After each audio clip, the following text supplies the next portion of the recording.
wabarakatuh. Bismillah, alhamdulillah, wassalatu wassalamu ala sayyidina Muhammad ibn Abdullah al-qa'im bi huquqillah adada ma fi ilmillah salatan daimatan bidawami mulkillah wa ala alihi wa sahbihi ma daqat illa wa farrajahallah amma ba'du. Qalu subhanaka la ilma lana illa ma 'allamtana innaka antal alimul hakim wa la haula wa la quwwata illa billahil aliyyil azim. Rabbi shrah li sadri wa yassir li amri wahlul 'uqdatam min lisani yafqahu qawli. Rabbi shrah li sadri wa yassir li amri wahlul 'uqdatam min lisani yafqahu qawli. Rabbi shrah li sadri wa yassir li amri wahlul 'uqdatam min lisani yafqahu qawli bi jahi sayyidina Muhammadin sallallahu alaihi wasallam. La hadratin Nabil Mustafa Rasulullah sallallahu alaihi wasallam, la hadrati ashabil kiram, la hadrati aimatul mujtahidin, wa la hadrati jami'a ulaillahi ta'ala min masyariqil adila magharibiha. Wala hadrati Syekh bi Abdul Muhdim Muhammad Nawawi bin Umar Al-Jawi, wala hadrati Syekh Said Ahmad Al-Marzuqi Al-Maliki, wala hadrati abaina wa ummahatina wa ajdadina wa jaddatina wa amamina wa ammatina wa akhwalina wa khalatina wa ikhwanina wa akhwatina wa qarabatina wa jiran min habasan ilaina wa dabil huquqi alaina wa jamil muslimin wal muslimat wa mu'minin wa mu'minat syai'ulillahi lana wa lahum wal Fatihah. Alhamdulillah rabbil alamin. Iyyaka na'budu wa iyyaka nasta'in. Shiratal ladzina yang bawa kitab dibuka halaman 126. Bismillahirrahmanirrahim. Qala al-mu'allif rahimahullahu taala wa nafa'ana bihi wa bi'ulumihi fid dharin amin. Tambihun, sebuah peringatan. Qadin aqadal ijma'u ala anna Makkah wal Madinata afdalul buqa'i. Telah terjadi kesepakatan bahwa Makkah dan Madinah adalah daerah paling mulia. Atau ya, buqa itu sebenarnya tempat begitu ya. Wattafaqal a'immatu salasah, dan imam yang tiga sepakat ala anna Makkah afdalu minal Madinah, bahwa Mekah lebih utama daripada Madinah. Wa akasa Malik, tapi Imam Malik berbeda pendapatnya. Jadi Imam Abu Hanifah, Imam Syafi'i, Imam Ahmad bin Hambal menyatakan Makkah lebih utama daripada Madinah. Tapi Imam Malik sendirian dia ya, lebih mengatakan bahwa Madinah lebih utama. Ya, masing-masing punya argumen.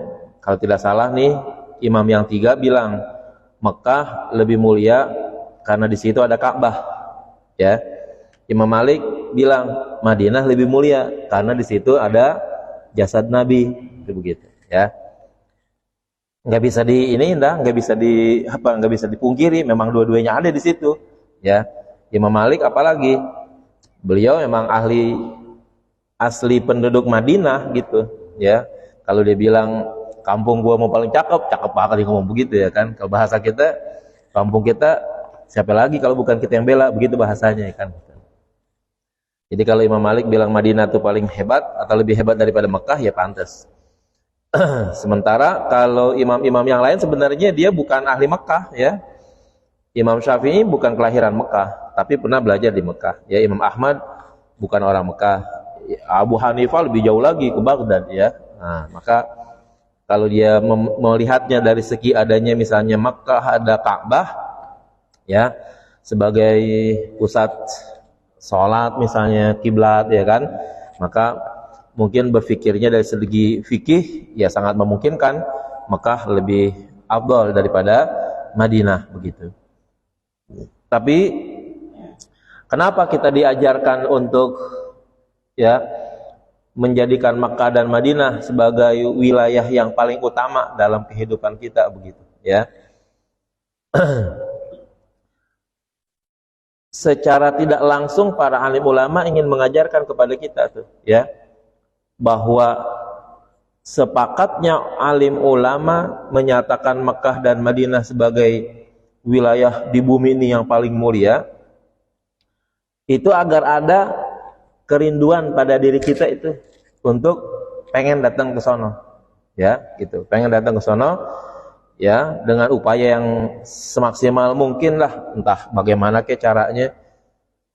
Kalau haji kagak bisa, ya paling kagak melalui umroh kali begitu ya kan. Zaman sekarang kan begitu jadi nungguin haji 20 tahun. Kalau umurnya udah 50 tahun nih kayak saya nih ya kan, saya udah lunas nyetorin, tapi nunggunya 20 tahun. Umur saya udah 52, entar ketemu 72 tahun. Jangan-jangan yang tadi cita-citanya ke tanah suci jadi ke tanah kusir kali jadinya. Ya, keduluan umur jadinya begitu. Ya ya. Ya mudah-mudahan kebijakannya nanti berubah kali begitu ya. Biar ya, karena memang banyak orang yang pengen pergi haji kan begitu, mestinya sih ya dipermudah lah begitu. Nah, ketika kita dikasih tahu oleh para alim ulama, Mekah dan Madinah itu adalah tanah yang paling mulia, wilayah yang paling mulia. Nah, itu ada keinginan kita datang ke sana. Kalau kita perhatikan nih Bapak-bapak ya, sekarang pembangunan tuh udah begitu hebat begitu di sana.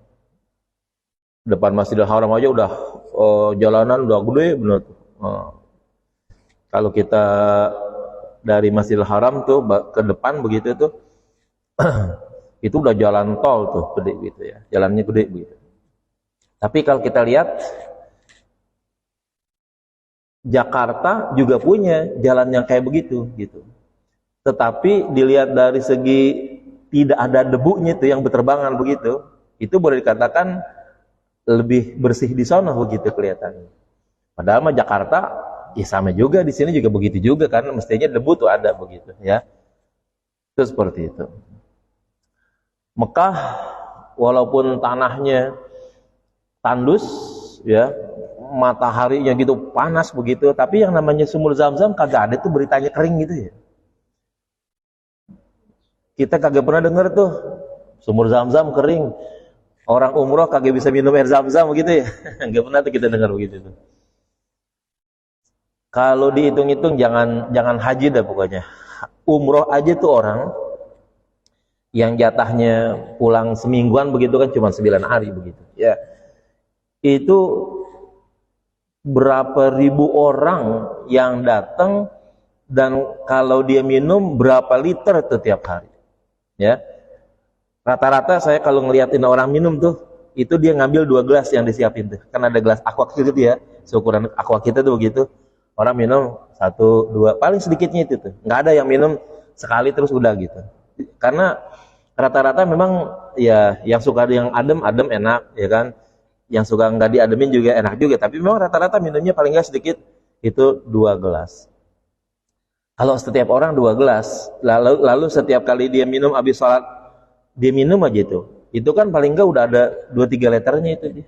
Belum lagi yang dibawa aqua, ya kan, dibawa ke kamarnya dan sebagainya.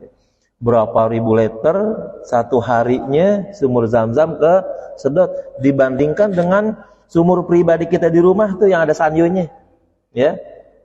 Kalau kita punya sumur pribadi kan di rumah, anggota kita keluarga berapa sih emangnya? 10 orang ada nggak? Nggak ada ya kan, berarti sumur kita itu tidak jauh, waduh perbandingannya sehari mah nggak dibandingkan dengan sumur Zam-Zam, jauh banget ya kan. Tapi anehnya sumur Zam-Zam yang ada di tempat yang tandus tapi nggak pernah ngalamin kekeringan ya. Oh sekarang malah tuh lebih hebat lagi, sumur Zam-Zam adanya di Masjidil Haram itu pabrik pengelolaannya jauh lagi tuh ya. Nanti kan air Zam-Zam itu dipakai di tong-tong tuh ya kan, di galon-galon gede begitu. Itu ada pengemasannya itu jauh tuh dari Mekah, ya keluar Mekah dulu, baru balik lagi ke situ, ya. Nah ini hebatnya Mekah, Allah jadikan tuh seperti itu, ya. Demikian juga kota Madinah, ya. Orang atau bahkan Nabi mengatakan bahwa debunya kota Madinah itu adalah obat bagi setiap penyakit katanya. Ya, maka kalau kita ke Madinah ya sebaiknya jangan menggunakan masker gitu ya, biar aja napas bagaimana apa adanya begitu ya, karena debunya itu di situ memang udah menjadi obat bagi orang-orang yang sedang sakit dan lain sebagainya. Kalau udah begitu tuh udah yakinin aja dah ya, yakinin Biasanya kalau udah berdasarkan keyakinan, nah itu ya akan menjadi kokoh tuh kenyataannya begitu ya. Kalau keyakinannya lemah ya nanti kenyataannya juga jadi lemah juga kalau begitu ya kan gitu. Wal khilafu fi ghairil buq'ati syarifah alladhi tadammanat a'da'ahu sallallahu alaihi wasallam. Dan yang menjadi perbedaan pendapat fi ghairil buq'ati syarifah pada selain daerah atau wilayah yang mulia tadi yang mengandung adanya ya tubuh Rasulullah sallallahu alaihi wasallam. Wa illa fahi afdalu minas samawati wal ardi jami'an qat'an. Kalau seandainya tidak, maka dia adalah wilayah yang lebih mulia dibandingkan dengan langit dan bumi secara menyeluruh. Ya. Dengan kata lain, kenapa Madinah itu dianggap sebagai wilayah tanah yang mulia? Itu tidak ada lain adalah gara-gara disitulah tubuhnya Rasulullah sallallahu alaihi wasallam dimakamkan. Ya. Sudah tidak ada lagi ya manusia ya setelah Rasulullah, bahkan sebelum adanya manusia, bahkan sampai nanti sesudah manusia meninggal habis gitu, yang nilai tubuhnya lebih mulia daripada tubuh Rasulullah tuh nggak ada lagi selain Rasulullah itu sendiri. Ya, maka katanya andaikan dihitung-hitung ya, maka tempat di mana Rasulullah itu dimakamkan itulah ya wilayah yang paling utama, baik ya dibandingkan langit maupun dibandingkan dengan bumi. Tetap wilayah Madinah akan menjadi lebih unggul. Karena apa? Karena disitulah makam Rasulullah Sallallahu Alaihi Wasallam. Itu begitu. Nah, dari sinilah sebagai umat Islam ya, karena kita wajib meyakini sedemikian itu, karena kalau dilihat-lihat sih Mekah Madinah emang apa hubungannya sih dengan keimanan kita? Rasa-rasanya kagak ada begitu kan. Tetapi kalau kita punya rasa bahwa kita memang harus menilai tinggi wilayah tersebut, menilai bagus, menilai mulia kepada kedua wilayah tersebut, ya itu juga bagian daripada nilai rasa hebatnya keimanan seseorang. Kalau dikatakan begini, iman itu sebenarnya adalah sesuatu yang harusnya kokoh di dalam jiwa seseorang. Tetapi itu nanti cabang-cabangnya itu yang nanti dikatakan yazidu wa yanqus. Ya, bisa naik, bisa turun. Itu cabang-cabangnya. Pokok imannya itu nggak boleh berubah, nggak boleh naik, nggak boleh turun. Dia harus kokoh. Ya. Nah, kalau amaliyah kita, gerakan ibadah kita semakin hari semakin baik atau semakin banyak, nah di situ berarti iman kita makin naik. Cabangnya tapi itu, ya. Pokoknya sih tetap utuh begitu. Tapi suatu saat nanti kalau ada tindakan-tindakan kemaksiatan yang kita kerjain, nah itu bisa jadi akan menjadikan turunnya percabangan iman tersebut. Meyakini Makkah dan Madinah sebagai sebuah wilayah yang baik sebenarnya nggak ada hubungannya dengan ibadah kita. Ya, kita kalau di Indonesia nih sekarang mau membentuk ibadah apa yang hubungannya dengan Makkah dan Madinah sebagai sebuah tempat begitu. Ya, nggak ada ibadah yang khusus yang bisa menjadikan kita baik dengan yang hubungan utamanya adalah dengan kota Mekahnya dan kota Madinahnya. Nggak ada gitu. Apakah kita harus baca apa begitu untuk menghormati Mekah dari Indonesia? Nggak ada. Membaca sesuatu untuk menghormati Madinah dari Indonesia? Nggak ada. Tetapi meyakininya bahwa Mekah dan Madinah adalah sebagai buq'ah syarifah. Nah, ya. Itu adalah kembang-kembangnya iman yang ada pada tubuh kita, itu seperti itu. Ya, menjadi kembangnya iman yang menjadikan iman kita itu memang tidak bertambah, juga tidak berkurang, tetapi semakin indahnya iman kita pada diri kita. Ya.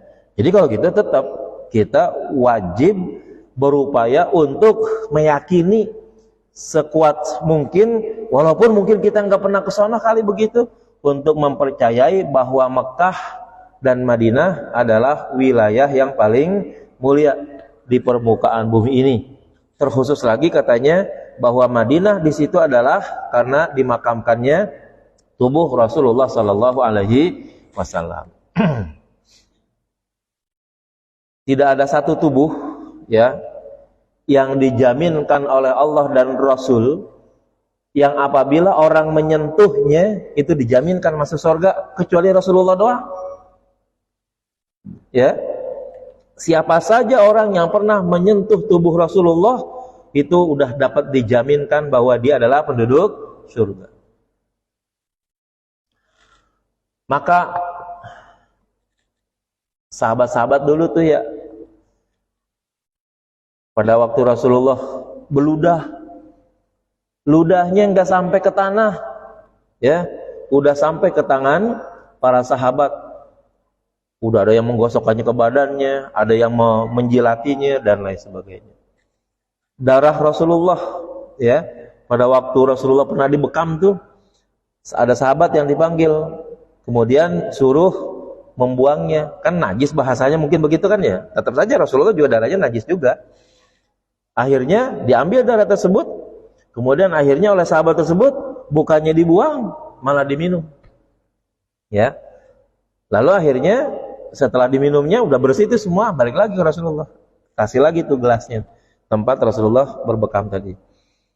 Rasulullah tanya, "Kamu buang di mana darah bekam tadi?" "Saya minum ya Rasulullah." Rasulullah ketawa aja begitu ya kan. Rambut Rasulullah sampai sekarang tuh ya. Ya kita nggak tahu dah asli atau tidaknya begitu. Karena banyak orang yang punya sih katanya begitu ya kan. Kalau katanya nih orang-orang yang merasa sebagai dzurriyyah Rasulullah itu katanya harus megang tuh katanya rambut Rasulullah katanya begitu ya. Saya nggak tahu semuanya punya atau tidak begitu, tapi hampir-hampir ada begitu ya. Salah satu indikasi bahwa itu rambut Rasulullah itu adalah rambutnya Rasulullah tuh bertambah panjang. Ya.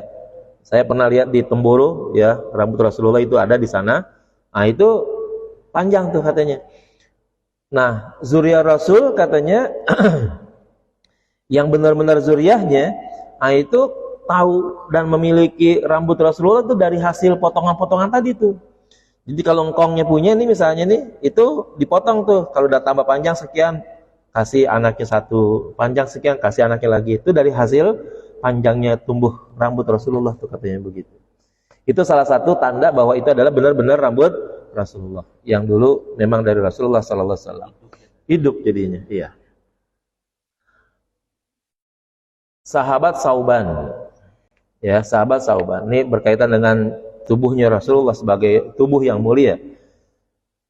Suatu hari itu datang ke tempat-tempat di mana Rasulullah berkumpul dengan sahabat, ya.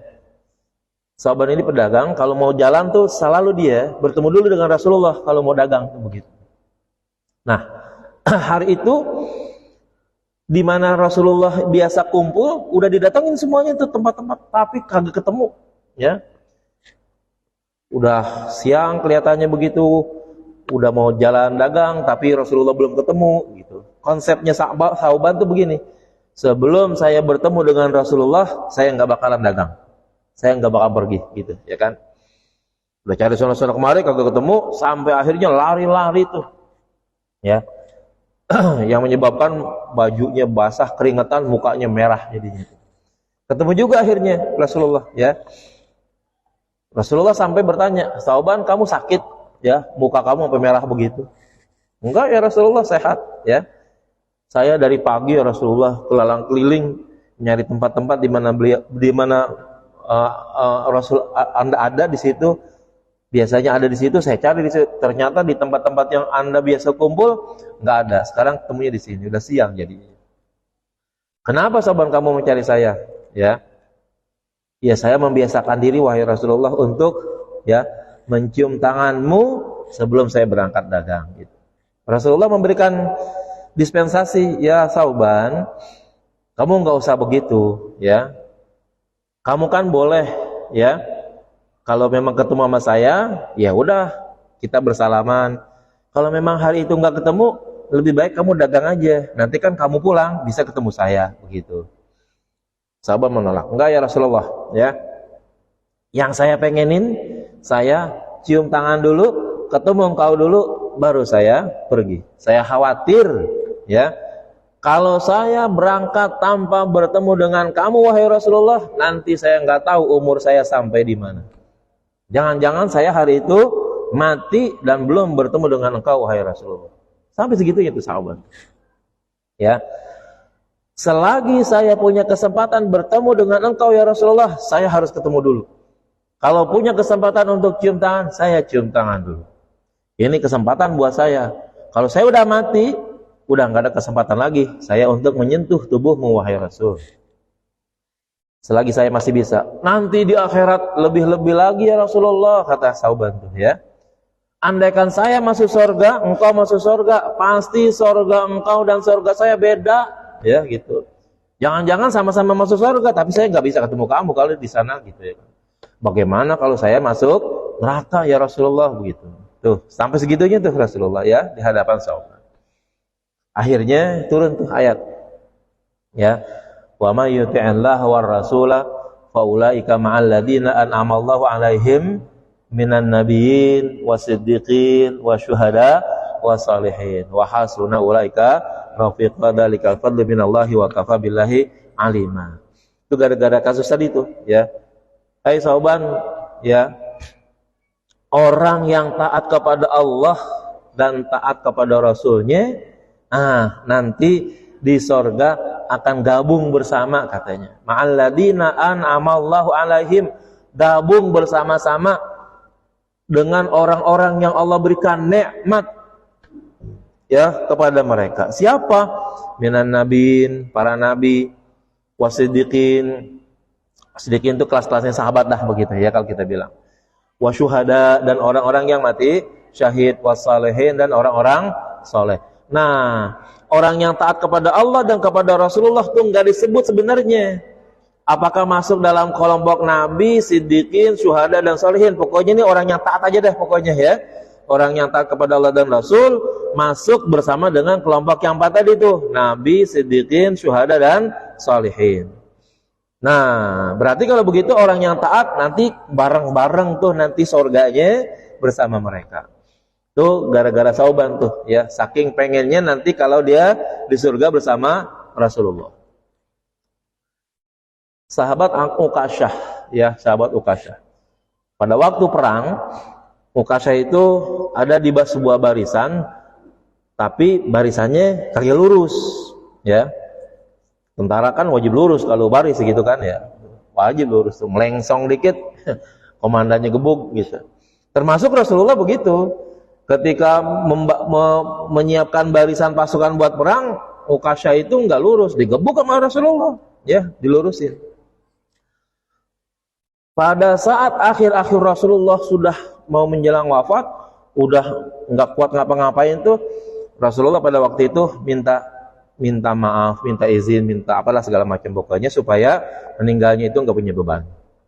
Salah satunya adalah Rasulullah minta kepada siapapun yang pernah saya zolimi kepada orang tersebut, hari ini silahkan balas kembali. Siapa di antara kalian yang pernah saya pukul, yang pernah saya apakin pukul, hari ini silahkan balas kembali kepada Rasulullah. Uqasyah tunjuk, ya Rasulullah, saya ya Rasulullah, ya, waktu itu engkau menggebuk saya, ya, pada waktu peperangan. Saya nggak suka diperlakukan kayak begitu. Rasulullah lagi sakit-sakitnya nih, udah mau meninggal. Ada sahabat yang kayak begitu tuh. Umar udah Umar tahu sendiri, ya kan.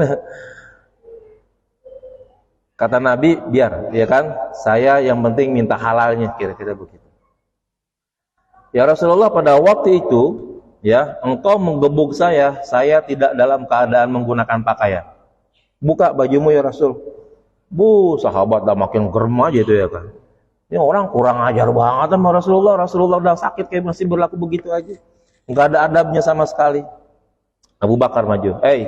Ukasah, saya ini mertuanya Rasul. Ente mau apain aja sama saya, ayo lakukan. Jangan sama Rasulullah. Kata Ukasah, loh saya punya hubungannya, punya urusannya sama Muhammad sama Rasulullah, bukan sama ente Abu Bakar, gitu ya kan. Rasulullah juga bilang, ya Abu Bakar, enggak usah, ya kan. Umar lebih gede lagi ya kan maju. Ukasah, nih Umar sahabatnya, ya, yang setiap hari mendampinginya. Udah, jangan engkau gebuk Rasulullah, jangan engkau balas Rasulullah. Nih pedang, ya, kalau lo mau tancapkan ke badan saya, begitu. Kata Ukasah, enggak, saya enggak punya hubungan sama ente ya Umar, saya punya hubungan sama Rasulullah, gitu. Semua orang menawarkan supaya jangan menggebuk Rasulullah, tapi gebuklah dirinya semaunya Ukasah. Sampai cucunya Rasulullah Hasan dan Husain juga begitu juga, ya. Tapi Ukasah kagak mau, ya. Pokoknya itu urusan saya. Rasulullah yang minta kok supaya dibalas, begitu kan. Udah tuh, nih sahabat-sahabat yang lainnya nih, ya, manakala Ukasah bertindak kurang ajar aja nih, ya kan, udah hajar dah rame-rame katanya, ya kan, begitu ya kan. Nah, ternyata sih itu hanya gayanya Ukasah, karena pada waktu itu katanya dia lagi belegot, ya kan, belegot,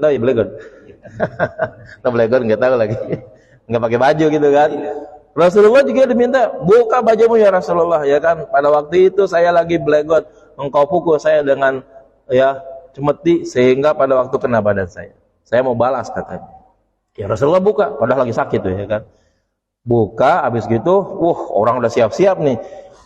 Manakala Ukasah bikin perkara sama Rasul, udah dah habis dah pokoknya kan. Ternyata Ukasah langsung memeluk tubuhnya Rasulullah.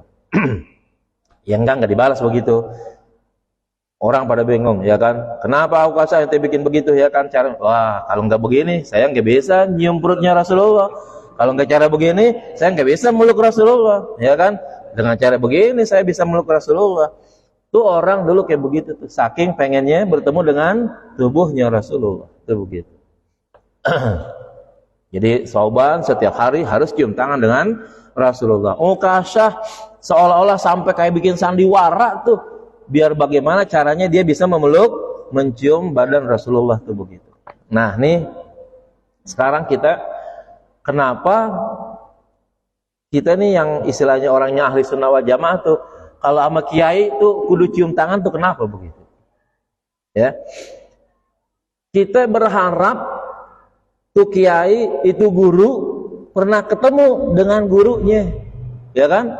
Gurunya salim cium tangan dengan gurunya lagi, terus sampai ke atas, sampai akhirnya, ya, sahabat Rasulullah yang menjadi guru-gurunya yang sanadnya sampai akhirnya ketemu dengan Rasulullah. Sehingga, ya, dulu tuh pernah terjadi transmisi perpindahan cium tangan dari tangan Rasulullah ke tangan sahabat, ke tangan tabi'in, ke tangan para alim ulama, terus sampai kepada guru-guru kita yang cium tangan sama gurunya, yang jangan-jangan gurunya dulu pernah bersambungan sanadnya bercium tangan dengan Rasulullah. Di situ tuh pentingnya kita bersambung tangan dengan Rasulullah. Caranya bagaimana? Cium tangan para kiai, ya, cium tangan para ulama. Kenapa? Tangan beliau itu sangat diharapkan itu punya ketersambungan dengan, ya, tangan-tangannya sahabat yang dulu pernah bercium tangan dengan Rasulullah Shallallahu Alaihi Wasallam. Yang begini sih mah perkaranya enteng, ya, kecil, kagak mempengaruhi sesuatu, tapi bagi mereka dulu para sahabat, para orang-orang yang dekat dengan Rasulullah, enggak ada yang enggak kepengen untuk bersentuhan dengan Rasulullah. Kenapa kita harus begitu? Kitanya terlalu jauh dengan Rasulullah, ya kan? Untuk kita sekarang kalau mau cium tangan dengan Rasulullah, kan jauh banget, kagak ada orangnya, ya kan? Kalau seandainya Rasulullah tuh mayatnya itu dibangkitin dah, ditaruhin bangku gitu misalnya, suruh duduk, ya biar bau-bau kita ciumin dah lagi. Andaikan begitu, ya kan? Kita cari, kita upayain biar bisa tubuh kita bertemu dengan tubuhnya Rasulullah. Tapi kan udah kagak bisa dan nggak mungkin. Maka yang bisa begitu, tinggal lagi kita bertemu dengan para alim ulama. Yang Rasulullah katakan al ulama warasatul anbiya. Ya, ulama itu adalah pewaris para nabi. Nah, di sini nih, ya, sampai bumi, sampai tanah Madinah yang tempatnya Rasulullah dikuburin menjadi mulia gara-gara Rasulullah ada di situ, gitu, ya. Maka kalau ada orang bilang misalnya maulidnya Rasulullah tidak lebih hebat daripada nuzulul Quran begitu, itu saya bilang sih mah bego banget kali begitu. Emang nuzulul Quran gara-gara siapa? Turunnya Al-Quran gara-gara Rasulullah kan?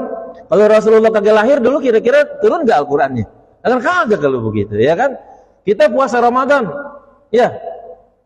Adanya perintah puasa bulan Ramadan adalah gara-gara turunnya kepada Rasulullah. Lah kalau Rasulullah kagak ada nggak perintah puasa bulan Ramadan? Kagak ada.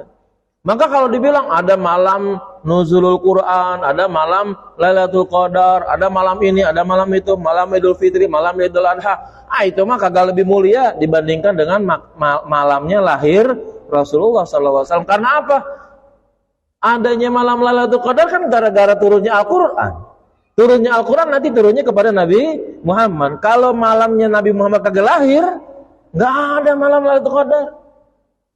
Ya kan? Isra Mi'raj, ya kan, dirayain. Oke, bagus. Ya kan, ada orang bilang, oh itu malam apa paling mulia. Lah, kalau Rasulullah kagak ada, mau siapa yang mau Isra Mi'raj emang? Ya kan? Rasulullahnya kagak ada nih. Terus ada gitu peringatan Isra Mi'raj. Lah kagak. Maka peringatan Maulid jauh lebih mulia daripada peringatan Isra Mi'raj. Orang sebelah bilang Maulid bid'ah jadinya, ya kan? Kan jadi konyol kalau begitu, ya. Paling tidak kalau kita memuliakan malamnya lahirnya Rasulullah itu udah menjadi memuliakan semua malam-malam yang dimuliakan jadinya, ya kan? Malam nuzul Quran karena malam ada di mana lahirnya Rasul, ya. Malam Lailatul Qadar ada gara-gara lahirnya Rasul. Malam Idul Fitri, malam Idul Adha mulia itu juga gara-gara lahirnya Rasul. Kalau Rasulullah kagak ada, otomatis semuanya tuh malam-malam mulia, hari-hari mulia nggak ada, termasuk Quran juga nggak ada juga tuh begitu. Nah disinilah ya mulianya Rasulullah Shallallahu Alaihi Wasallam. Wa min khawasis mi Makkah, dan diantara keistimewaan nama Makkah, annahu idza kutiba ala jabinil mar'uf, ya, bahwa kalau kata Makkah ditulis di ubun-ubunnya orang yang lagi mimisan, bidamir ri'af, dengan darah mimisannya tadi tuh tulisannya Makkatu wasatul bilad wallahu raufum bil ibad. Tuh ya, ambil darahnya gitu, tulis di sini nih gitu ya. Tulisan tuh Makkah wasatul bilad wallahu raufum bil ibad. In qata'ad dam, maka darah mimisannya akan berhenti, ya. Dakarahul Bajuriyu, demikian dijelaskan oleh Imam Al-Bajuri fi hasyatihi ala syama'il, di dalam hasyah asy-syama'il. Saya sih belum pernah nyoba. Enggak pernah ngelihat, enggak pernah nemuin orang yang lagi mimisan masalahnya begitu. Di keluarga saya juga enggak ada anak-anak saya yang mimisan begitu juga. Nah, ya mungkin kalau ada yang keluarga yang mimisan kali itu, kan kadang-kadang kalau orang mimisan tuh enggak sekali dua kali gitu, ya. Pada suatu saat dalam kondisi tertentu dia dalam kondisi nggak enak, keluar lagi tuh mimisannya. Nah tulis tuh, diambil dengan tangan aja tulis, maka wasatul bilad. Nggak cakep-cakep tulisannya, penting tulisannya ada begitu, ya. Yang penting ada tulisannya Makkahnya itu, maka wasatul bilad wallahu raufum bil ibad. Itu untuk menghentikan darah mimisan yang keluar. Itu darah mimisan kan gara-gara ada daerah-daerah tertentu yang putus tuh nih, sehingga akhirnya darahnya ngalir terus begitu, ya. Wallahu a'lam bishawab. Al-Fatihah.